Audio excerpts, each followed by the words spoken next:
Israel's lies about their war on Gaza are getting so outrageous that even the BBC are calling them out. This is Roz Atkins pointing out the holes in Israel's story about the Al-Shifa hospital hiding a Hamas HQ. This IDF animation, posted in late October, claims to represent a Hamas tunnel system underneath the hospital. But having been inside Al-Shifa since early Wednesday, Israel's yet to produce evidence of the tunnels. It has allowed the BBC and Fox News to film at the hospital, though only locations of Israel's choice. This is what they found. Israel also released its own 7-minute video, which BBC Verify has analysed. A watch, visible in that video, suggests it was filmed a few hours before the BBC arrived. And this IDF video was posted, then deleted, then reposted, this time without a section referring to an Israeli soldier who'd been held hostage. I don't know when this was used the last time. Also in the video, we see a room with an MRI machine. And if you zoom in and we get some light over here, what you'll be able to see is military equipment.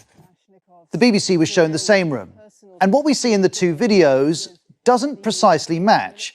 For example, there's one gun in the IDF video, two by the time of the BBC footage.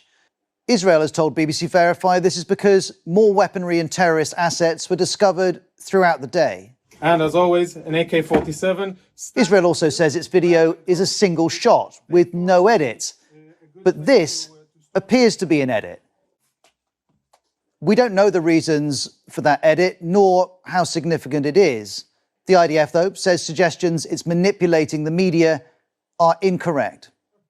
The IDF video also shows military equipment in other locations, though we can't verify how it came to be there.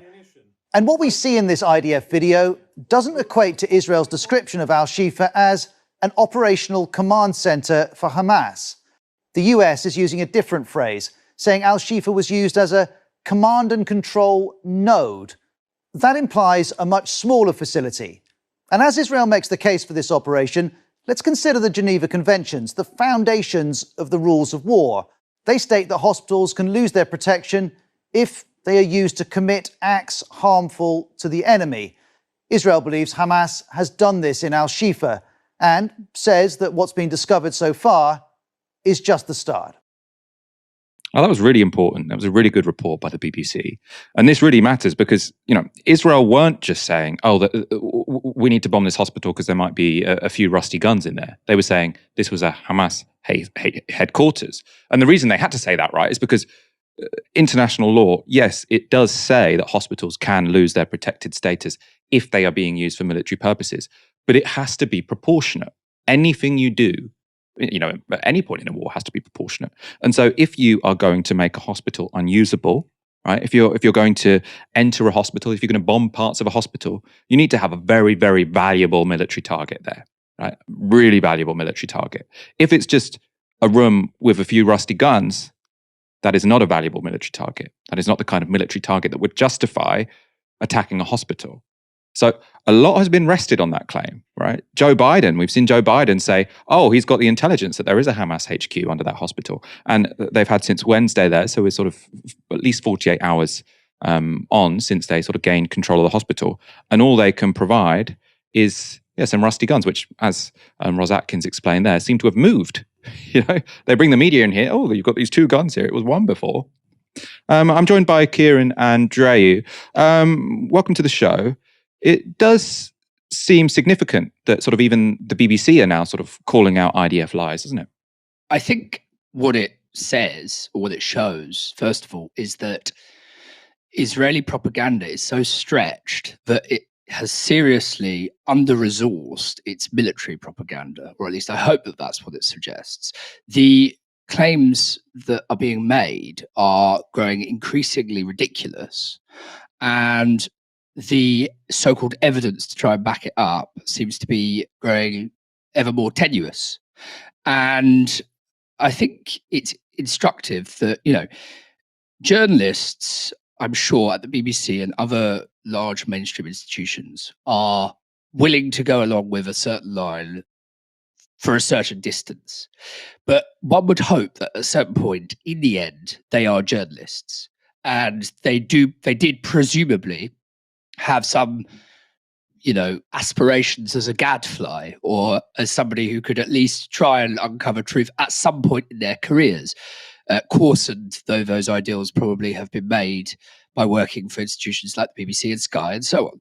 So I think what's happening is, as Israel's claims and the evidence grows ever more tenuous, the more insulting it is, essentially, to journalists to be shown this kind of dreck and expected and have them expect to believe that they'll believe it and that they will report it the way that the Israeli military hopes it will be reported. I also was reminded watching the piece, Michael, of when Tony Benn went on air, I think about 15 years ago now, during the Operation Cast-led bombardment of Gaza. And he refused to not read the Gaza Appeal telephone number. And what he said live on air, so it was uncontrollable essentially, was very instructive. He said, "I've been at the BBC all day long, and nobody that I've spoken to agrees with what the BBC editorial line is doing on this. Nobody agrees that the number should be concealed from the public."